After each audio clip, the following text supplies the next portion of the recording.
బైబిల్లో ప్రముఖమైన వ్యక్తులు ఎన్ని సంవత్సరాలు జీవించారో తెలుసుకుందాం. ఆదాము 930 సంవత్సరములు జీవించాడు. షేతు 912 సంవత్సరములు జీవించాడు.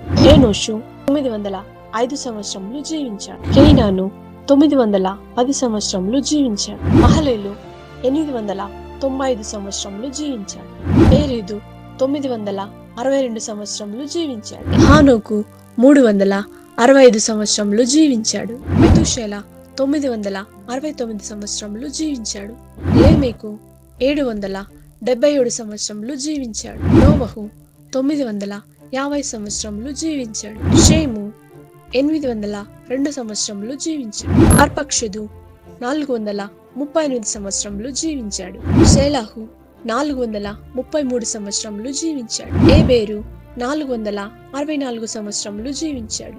పేలెగు 239 సంవత్సరములు జీవించాడు. రయు 239 సంవత్సరములు జీవించాడు. సేరుగు 230 సంవత్సరములు జీవించాడు. నాహోరు 148 సంవత్సరములు జీవించాడు. తెరహు 205 సంవత్సరములు జీవించాడు. అబ్రహాము 175 సంవత్సరములు జీవించాడు. ఇస్సాకు 180 సంవత్సరములు జీవించాడు. మరిన్ని బైబిల్ ఫ్యాక్ట్స్ కొరకు మా యూట్యూబ్ ఛానల్ని సబ్స్క్రైబ్ చేసుకోండి. Thank you for